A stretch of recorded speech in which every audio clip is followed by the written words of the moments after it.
السلام عليكم ورحمة الله وبركاته.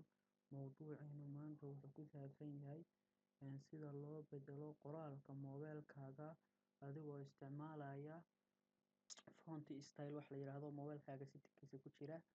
Marka aad doonaysid inaad bedeshid qoraalka moobilka, marka hore waxaad tagaysaa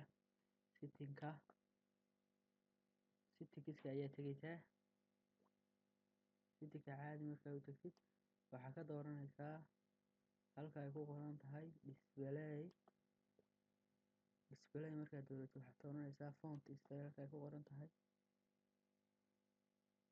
qaybta aad doonayso ayaa ka dooranaysaa. waa kaa kuwa kale haddaad u baahan tahay internetka kasoo xiriirka hadda kaasina ku dhufanaynaa yes makaaga dhigaa saas doonaysid yes waxaa iga dhig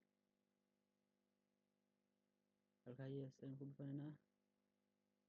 waa kaa qoraalka moobilka dhammaantii waa wada bedelay saad aragtaan waa wada bedelay sidiis buu ka dhigay sidaynu dooranay buu ka dhigay.